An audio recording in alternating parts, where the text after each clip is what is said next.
गांव के लोग लाल रंग से इतनी गहरी डर की भावना रखते हैं कि वे इसे मिटाने के हर संभव प्रयास में जुट जाते हैं।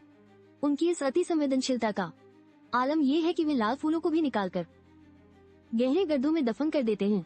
इस लाल रंग से उनका डर एक कहर बनकर उनके जीवन पर छा गया है। एक रात जब सब लोग गहरी नींद में थे, एक युवक ने अचानक एक लाल रंग की व्यक्ति को देखा। उसकी उपस्थिति ने गांव में एक अदृश्य आतंक फैला दिया।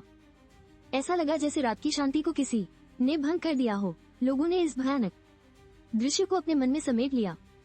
इस डर को और बढ़ाते हुए गांव के लोग एक समझौता करते हैं कि वे जंगल में कदम नहीं रखेंगे ताकि वो भेड़िया जो गांव में आतंक फैलाने के लिए मशहूर है उन्हें न पकड़ सके। लेकिन एक युवा लुशियस यथास्थिति को तोड़ने का निर्णय लेते हुए जंगल की ओर बढ़ता है। लुशियस ने जंगल में एक लाल फल देखा और उसे तोड़ने की लालसा में खुद को रोक नहीं पाया। जैसे ही उसने फल को छूने की कोशिश की, तभी उसके सामने अचानक एक काली छाया उभरी। उस छाया ने उसे डरा दिया, जैसे उसके सामने एक खौफनाक सच्चाई प्रकट हो रही हो। तभी गांव में एक खतरनाक रात आई, जब लुशियस की अनियंत्रित हरकतों के कारण एक लाल राक्षस ने गांव पर धावा बोल दिया। आतंकित गांव वाले भागकर तहखाने में छिप गए अपनी जान बचाने के लिए। जैसे जैसे ये स्थिति बढ़ी, उन्हें अपने ही घर के अंधेरे कोने में छिपना पड़ा। राक्षस ने गांव में खून के निशान छोड़े, जैसे कि वो लोगों को चेतावनी दे रहा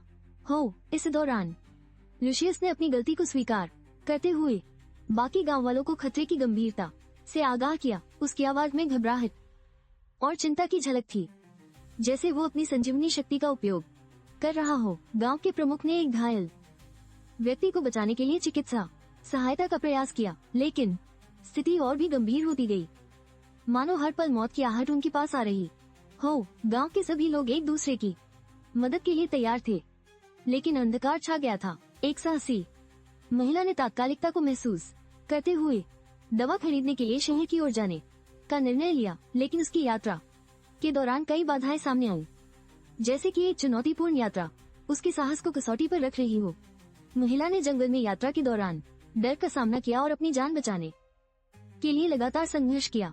उसकी चुनौतियों ने उसे सिखाया कि कैसे कठिनाइयों के बावजूद भी आगे बढ़ा जा सकता है। वह जानती थी कि एक साहसी कदम ही उसके गांव के लोगों की उम्मीद बन सकता है। आखिरकार इव ने अपने साहस और चतुराई का उपयोग करते हुए राक्षस से बचने में सफलता पाई। यह एक महाकाव्य की कहानी की तरह था, जहां संकट के समय धैर्य और बुद्धिमत्ता का महत्व स्पष्ट हुआ। इसने लोगों को ये दिखाया कि कठिनाई में जीने की कला क्या होती है। यही नहीं, राक्षस की असली पहचान और गांव के लोगों द्वारा उसे छिपाने की योजना का खुलासा भी हुआ। यह स्थिति यह दर्शाती है कि लोग अपने बचाव के लिए कितनी दूर तक जा सकते हैं, यहाँ तक कि अंधकार के इस भंवर में भी। आखिरकार गांव में रहने वाले लोगों का अतीत और उनकी कठिनाइयों का वर्णन किया गया। यह दर्शाता है कि उन्होंने अपने प्रियजनों की सुरक्षा के लिए किस प्रकार का जीवन चुना है। यह एक गहरी सीख है कि जब आप अपनों की सुरक्षा की बातें करते हैं, तो एक नई कहानी शुरू होती है।